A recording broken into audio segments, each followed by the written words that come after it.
তাদের রক্ত অঙ্গহানি আমরা মূল্যায়ন করতে পারবো যদি আমরা তাদের যে আকাঙ্ক্ষাটা ছিল তা যদি মূল্যায়ন করতে পারি।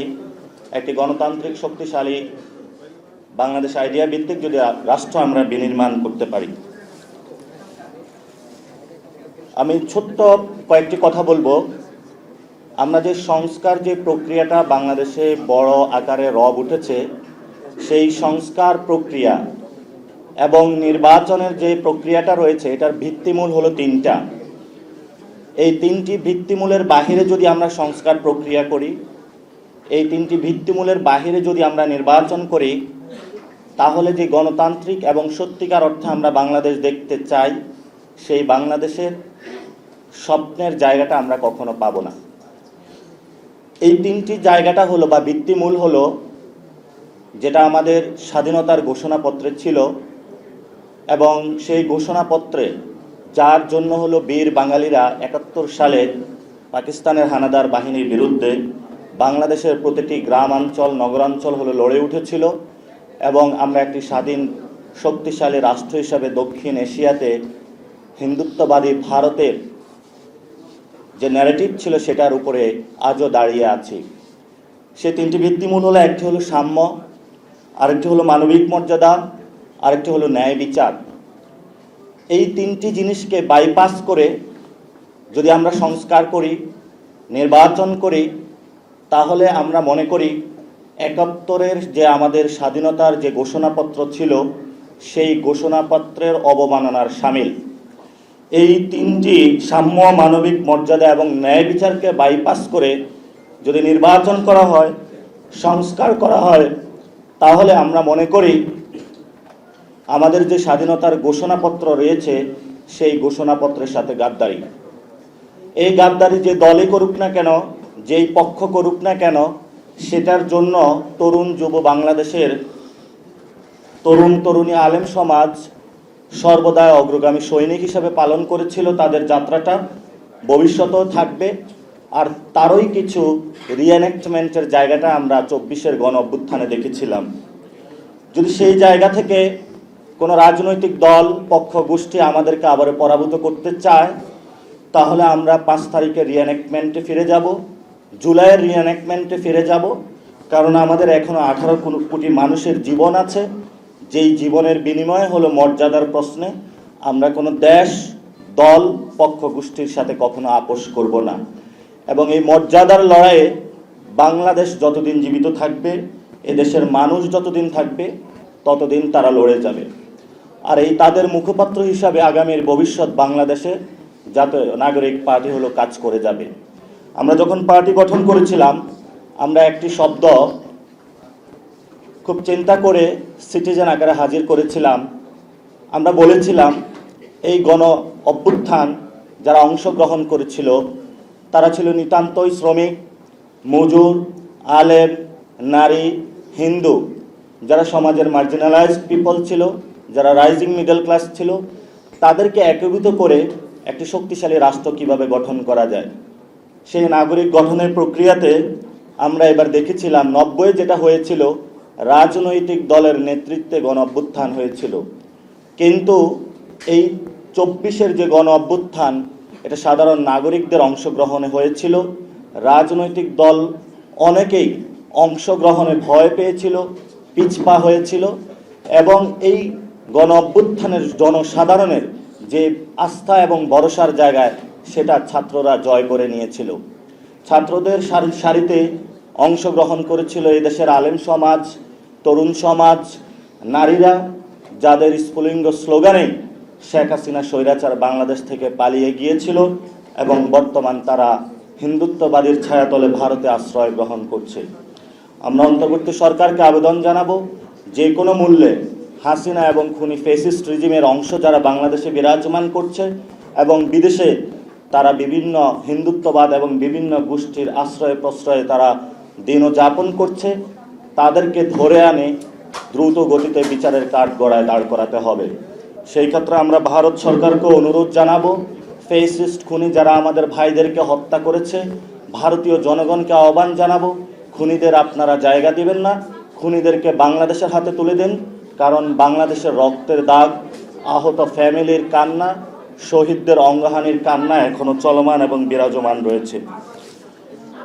দ্বিতীয়ত একটি বিষয় বলবো, আমরা কোনো ডেমোক্রেসির মাধ্যমে বাংলাদেশে আর কোনো অটোক্রেটিক গভর্নমেন্ট দেখতে চাই না।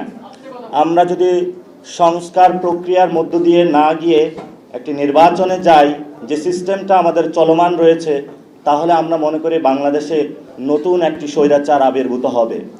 অর্থাৎ শাসকের যদি পরিবর্তন হয়, শাসকের যে নীতি সিস্টেমের যদি পরিবর্তন না হয়, তাহলে শেখ হাসিনার চেয়ে বড় স্বৈরশাসক আবার বাংলাদেশে আসতে তারা প্রস্তুত হয়ে রয়েছে।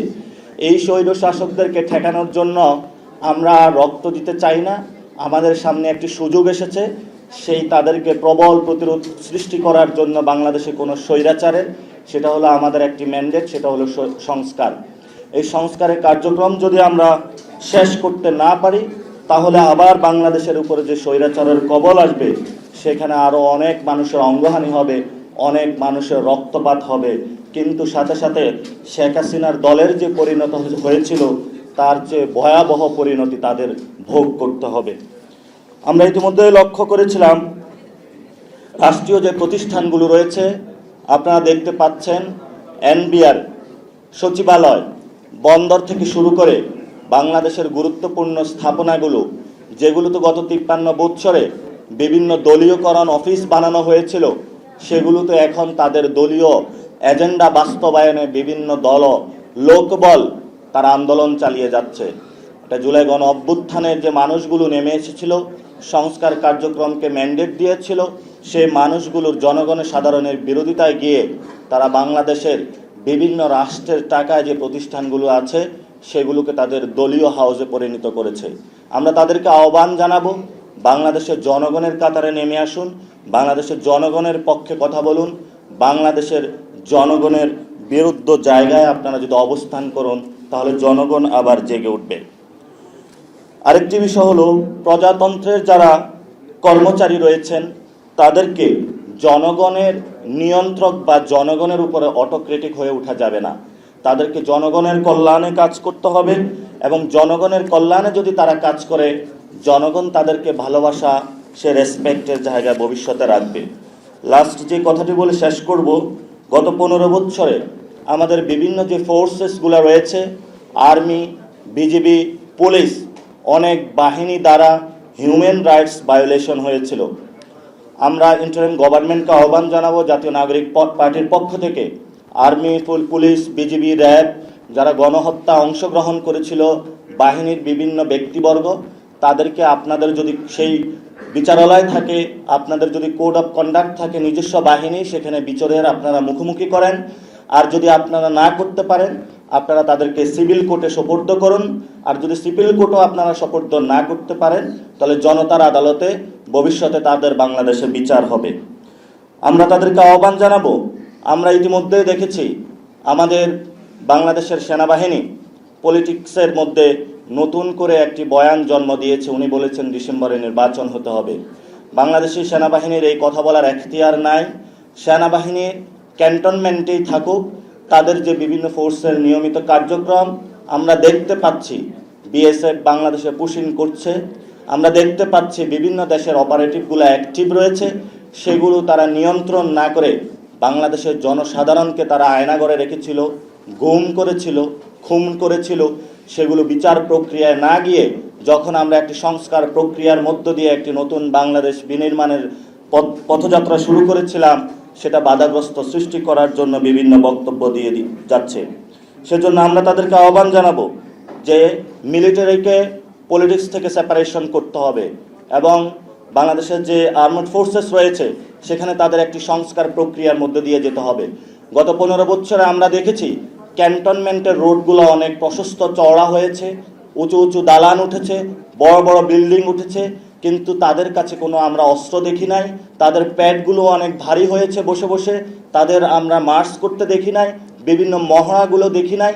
আমরা তাদেরকে আহ্বান জানাবো, জনগণের আপনারা সৈনিক, জনগণের পক্ষে আপনাদেরকে থাকতে হবে, এবং জনগণের পক্ষে যদি লড়তে হয় আপনাদেরকে নতুন বিশ্ব মঞ্চে যে কলা কৌশলগুলো এসেছে, নতুন নতুন সেই জায়গাগুলো রপ্ত করে আপনাদের সেই জায়গায় আপনারা প্রশিক্ষিত হন। রাজনীতিতে আপনারা কোনো ম্যাডলিং করতে আসবেন না। আমরা দেখতে পাচ্ছি অনেক যারা ডিসিপ্লিনারির অভাবে সেনা কর্মকর্তা অবসরপ্রাপ্ত হয়েছে, তারা তাদের নিজস্ব এজেন্ডা বাস্তবায়নে বিভিন্ন রাজনৈতিক দলে যোগ দিয়ে বাংলাদেশে অস্থিরতা সৃষ্টি করার জন্য পায়তারা চালাচ্ছে। আমরা তাদেরকে আহ্বান জানাবো, আপনি যখন অবসরপ্রাপ্ত হয়েছেন আপনি সিটিজেন আকারে অভিমত প্রকাশ করতে পারেন, কিন্তু কোনো বিশৃঙ্খলা সৃষ্টি করলে জনতার আদালতে আপনাদের বিচারের কাঠগড়ায় মুখোমুখি হতে হবে। আমরা দেখতে পাচ্ছি বিভিন্ন বাহিনীগুলোতে অসন্তোষ বিরাজ করছে। সেখানে আমরা দেখতে পাচ্ছি মেধার ভিত্তিতে পদোন্নতি না দিয়ে বিভিন্ন জায়গায় দলীয় এজেন্ডা এখন এই পদ বেচা বিক্রি হয়েছে। আগামীতে ক্ষমতায় কে আসবে সেই ভিত্তিতে এখন এই লাইন আপ তাদেরকে ধরা হয়েছে। আমরা সেই ফোর্সেসের যারা প্রধান রয়েছে তাদেরকে বলবো, মেরিটোক্রেসির ভিত্তিতে নিয়োগ মেধা চালু করুন। যদি না করেন তাহলে বাংলাদেশের যে জননিরাপত্তা, বাংলাদেশের যে গণরক্ষা, সেটা ভেঙে পড়বে।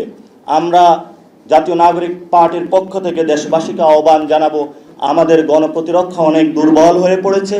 সেই ক্ষেত্রে গণপ্রতিরক্ষা কিভাবে আরও মান উন্নয়ন করা যায়, আপনারাও সজাগ থাকবেন। যদি কোনো যুদ্ধ আসে সেই যুদ্ধের জন্য প্রস্তুত থাকবেন। অবশেষে জাতীয় নাগরিক পার্টির পক্ষ থেকে যারা এডুকেশন, হেলথ সেক্টর, আপনার বাচ্চা একটি সেবা পাচ্ছে না, সুন্দর এডুকেশন পাচ্ছে না, সেই জন্য আমরা কিছু দাবি তুলেছিলাম এবং সেখানেও আমরা কিছু সংস্কার প্রক্রিয়ার আওয়াজ তুলেছিলাম। আপনারা সেগুলোর সাথে ঐক্যমত পোষণ করবেন। এবং আমরা বলেছিলাম যে আমাদের হেলথ সেক্টরে যে অবস্থায় রয়েছে, আমাদের এডুকেশন সেক্টরগুলো যে অবস্থায় রয়েছে, এই অবস্থায় যদি বাংলাদেশকে আমরা ছেড়ে দিই তাহলে আমাদের এই গণ অভ্যুত্থান বৃথা হবে। এই জন্য ওই মিনিস্ট্রিতে যারা রয়েছেন তাদেরকে আমরা আজকের এখান থেকে আহ্বান জানাবো, আপনারা স্ব দায়িত্বে আপনারা অগ্রগামী ভূমিকা পালন করুন। তাহলে আজকে যেভাবে স্টুডেন্টরা সচিবালয়ে গিয়েছিল, জনতা যেভাবে সচিবালয়ে যাচ্ছে, বিভিন্ন ক্ষেত্রে আপনাদেরকেও ভবিষ্যতে জনতার আদালতের কাঠগড়ায় দাঁড় করাতে হবে। লাস্ট যে কথাটি বলেই শেষ করব, যেহেতু সময় কম। আপনারা জানেন বাংলাদেশে গণতান্ত্রিক প্রক্রিয়া নিয়ে যাওয়ার জন্য সবচেয়ে যেই বড় একটি স্টেক হোল্ডার, সেটা হলো নির্বাচন কমিশন। নির্বাচন কমিশনের যেই 2022-এর যে কালো আইনটা রয়েছে, শেখ হাসিনার আমলে তৈরি করা হয়েছিল, সে কালো আইনের ভিত্তিতেই 5 জন কমিশনার নিয়োগ দেওয়া হয়েছিল। সেই কমিশনাররা তাদেরকে কমিশনার না করে দলীয় চেয়ারম্যান, দলীয় ভাইস প্রেসিডেন্ট, দলীয় সেক্রেটারি এভাবে যদি আমরা বলতে পারতাম তাহলে হয়তোবা তাদের সাথে অনেক বেশি মানানসই হতো। তারা নির্বাচন কমিশনকে গণ অভ্যুত্থানের এখনো 10 মাসও পূর্ণ হয় নাই, তারা বিভিন্ন দলের একটি দলীয় অফিস হিসাবে তারা বানিয়েছে। আমরা শুনতে পাচ্ছি বিভিন্ন জায়গায় দলীয় এজেন্ডার ভিত্তিতে রিটার্নিং কর্মকর্তাদের নিয়োগ দেওয়া হচ্ছে। আমরা শুনতে পাচ্ছি বিভিন্ন দলের সাজানো স্ক্রিপ্টে আসন বিন্যাস প্রক্রিয়ার কাজ চলছে। আমরা শুনতে পাচ্ছি বিভিন্ন দলের স্ক্রিপ্টে তারা সীমানার পুনর্বিন্যাস করার প্রচেষ্টা চালাচ্ছে। আমরা তাদেরকে বলবো, সময় আছে, ভালো হন, সময় গেলে আপনাদের সেই সুযোগ আর পাবেন না।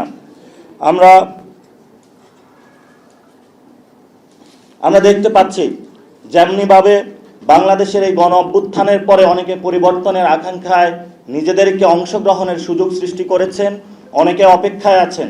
সেই ক্ষেত্রে আমরা দেশপ্রেমিক যে ফোর্সেসগুলো রয়েছে এবং আর্মি, বিজিবি, র্যাব, সেনাবাহিনী, সেখানে যারা অবসরপ্রাপ্ত রয়েছেন, বিশৃঙ্খলার উদ্দেশ্যে নয়, যদি ভালো নিয়ত থাকে আপনারা সিভিল ফর্মেশে অংশগ্রহণ করুন। আপনাদেরকে আমরা অনুরোধ জানাবো যে দেশ পরিবর্তনে আপনারা অংশগ্রহণ করুন, কারণ আমাদের সামনে বিভিন্ন জায়গায় এখনো বিভিন্ন কলা প্রক্রিয়া কৌশলে 71-এর রক্ষী বাহিনী এখনো বিভিন্ন জায়গায় সক্রিয় হচ্ছে। তাদেরকে আমরা কিভাবে প্রতিহত করতে হবে, সমাজ থেকে তাদেরকে বুঝিয়ে আমাদের মেইন স্ট্রিমে নিয়ে আসতে হবে। সেই ক্ষেত্রে আমাদের বড় একটি প্রক্রিয়ার মধ্য দিয়ে যেতে হবে। সেই ক্ষেত্রে আপনারা অংশগ্রহণ করবেন। পরিশেষে বাংলাদেশের তরুণ, যুবা, ছাত্র যারা আপনারা নতুন এই বাংলাদেশের সৃষ্টিতে পুনর্গঠনে অংশগ্রহণ করেছেন, আপনাদেরকে লাল সালাম এবং অভিনন্দন। ভবিষ্যৎ পথযাত্রায় অনেক কষ্ট হবে, পকেটে টাকা থাকবে না, পায়ের মধ্যে জুতা থাকবে না, কপালের ঘাম পড়বে, কিন্তু আমাদেরকে এগিয়ে যেতে হবে। আমরা কোনো এলিটদের পক্ষে রাজনীতি করতে আসি নাই, আমরা জনগণের পক্ষে রাজনীতি করে আসছি। জনগণের পক্ষে যদি আমরা একবার টেস্টেডে বা পরীক্ষায় উত্তীর্ণ হতে পারি, তাহলে জনগণ আপনাদেরকে তাদের মাথার উপরে তুলে রাখবে। আমরা কোনো টাকা চাই না, আমরা কোনো ক্ষমতা চাই না, আমরা জনগণের ভালোবাসা চাই, আমরা জনগণের সম্মান চাই। সে সম্মান ভালোবাসা একটি সংস্কার প্রক্রিয়ার মধ্য দিয়ে আগামীতে যে নির্বাচন হবে, সে নির্বাচনে জাতীয় নাগরিক পার্টিতে সেই সম্মানের অভূতপূর্ব মিলন ঘটবে, সে প্রত্যাশা রেখে আমি আমার বক্তব্য শেষ করছি। ধন্যবাদ। আসসালামু আলাইকুম।